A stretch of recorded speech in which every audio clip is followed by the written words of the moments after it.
तो दोस्तों शुरुआत करते हैं अब विल अटर्नल एपिसोड 10 की। डू लिंगफे और फेंग ये दोनों पीक के गेट पर खड़े होते हैं और वहाँ पर वो डिसिबल का वेट कर रहे होते हैं। फेंग ये बोल रहा होता है मैं जानना चाहता हूँ कि ये डिसिबल कौन है। तभी वहाँ पर वो डिसिबल आता है और वो होता है शाओ बाओचान। ये सब फेंगी ने करवाया होता है बट वो ऐसा प्रेटेंड कर रहा होता है उसे कुछ भी नहीं पता। फिर वो शाओ बाओचान से बोल रहा होता है क्या तुम्हें पता है हमारे मिशन के बारे में वो कितना खतरनाक है। यूनफी को ढूंढने के लिए जा रहे हैं और वो कई महीनों से वापस नहीं आया, वो मिशन के लिए गया था। फिर तभी वहाँ पर ज़ांग दाई उसके ब्रदर पहुँच जाते हैं और वो शाओ बच्चन को अपनी कढ़ाई दे रहे होते हैं। शाओ बच्चन बोल रहा होता है बहुत भारी है, मैं इसे कैरी नहीं कर सकता हूँ। उनके साथ में शाओमी भी आई होती है। तो फिर वो शाओ बच्चन के लिए पेस्ट्रीज लाई होती है और वो उसे दे रही होती है। फिर वो उसके साथ में उसे बहुत सारी पिल्स देती है और काफ़ी सारे स्पीड स्टोन भी देती है। शाओ बच्चन बोल रहा होता है कि मैं सारी चीज़ें नहीं ले जा सकता हूँ। तो फिर शाओमी मना करती है और बोल रही होती है कि तुम अपना ख्याल रखना। मुझे पता है ये जर्नी बहुत ज़्यादा डेंजरस है, तो फिर मैं चाहती हूँ कि तुम मेरे भाई को यहाँ पर लेकर आओ, मैं उसका वेट करूँगी और जब तुम्हें वो मिल जाए तो फिर मेरी तरफ से उसके एक पंच मारना। फिर शाओ बच्चन शाओमी के सर पर हाथ रखता है, उसे पैट कर रहा था और बोल रहा होता है मैं प्रॉमिस करता हूँ कि मैं तुम्हारे भाई को सही सलामत वापस लेकर आऊँगा। फिर वो सारे रोने लग जाते हैं और शाओ बच्चन को हक कर रहे होते हैं और डू लिंगफे उनकी ओर देख रही होती है। ये बोल रहा होता है कि ये अनस्किल्ड लोगों का ग्रुप है और ये हक कर रहे हैं ताकि इन्हें वार्म मिले। इसके बाद वो अपनी जर्नी के लिए निकल जाते हैं। कई दिनों तक पैदल चलने के बाद फिर वो आखिर में एक फ्लाइंग शिप लेते हैं और उस पर जा रहे होते हैं। डू लिंगफे शाओ बच्चन से बोल रही होती है बहुत ही स्ट्रेंज है क्योंकि इन्फोर्समेंट हॉल कभी भी न्यू कमर को नहीं भेजता है मिशन के लिए, बट तुम्हें यहाँ पर भेज दिया है। शाओ बोल रहा होता है कि मैं भी यहाँ पर नहीं आना चाहता था।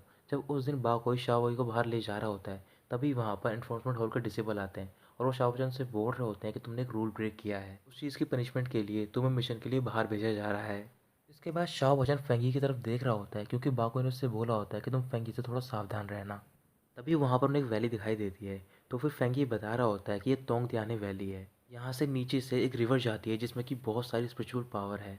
कुछ ही दिनों में वो वैली को पार कर लेते हैं और इस बार उनके सामने होती है फॉलिंग स्टार माउंटेन।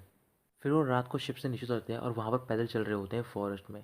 तो फिर फेंगी बता रहा होता है कि ये लिंगशी सेक्ट का बॉर्डर है और जो दूसरी साइड है वहाँ पर है ब्लड स्ट्रीम सेक्ट। तभी शाओ बाचन को कोई आवाज़ सुनाई देती है। फिर वो डूलिंफे के पास जाता है और उसे पकड़ लेता है। डूलिंफे बोल रही होती है कि अगर तुम्हें डर लग रहा है तो फिर तुम माउंटेन में वापस जा सकते हो, वहाँ पर हमारा वेट कर सकते हो। शाओ बाचन फिर उससे दूर हो जाता है और बोल रहा होता है कि ऐसा कुछ भी नहीं है, मैं डर नहीं रहा हूँ। जब वो आगे जाते हैं तो फिर शाओ बाचन को फ्लावर देखता है और उसकी ओर देख रहा होता है। तभी वो फ्लावर से हिप्नोटाइज करने लग जाता है। इसी तरीके से शाओ बाचन उस फ्लावर से बच जाता है। जब वो आगे जाता है तो फिर वो गिर जाता है और उसके पैरों के नीचे एक मरा हुआ रैबिट पड़ा होता है। जब फेंगी उस रैबिट को चेक करने के लिए आता है तो फिर उसकी जो रैबिट की डेथ हुई होती है वो नॉर्मल नहीं होती क्योंकि उसके अंदर से बहुत सारा ब्लैक ऑरा निकल रहा होता है। उन तीनों को कुछ शोर सुनाई देता है। डुलिंग बोल रही होती है क्या ये डबल हेडेड बैट है।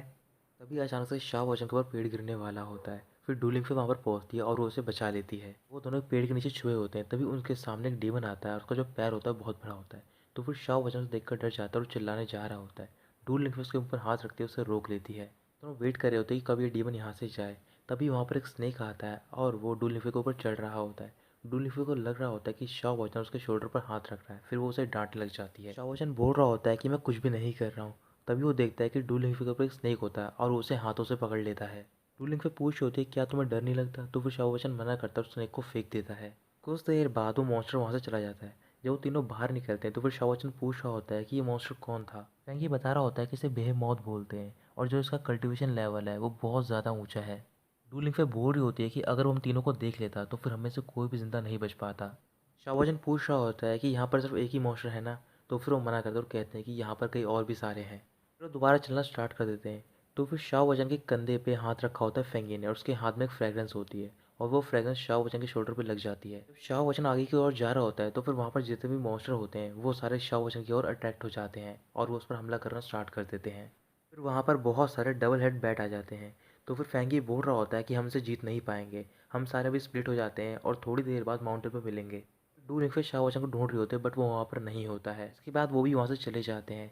तो फिर सबसे पहले माउंटेन पर पहुँचता है फेंगी और वहाँ पर वो वेट कर रहा होता है और बोल रहा होता है कि आज शाहवचन वापस नहीं आएगा। कुछ ही देर में वहाँ पर डू पे पहुँच जाती है।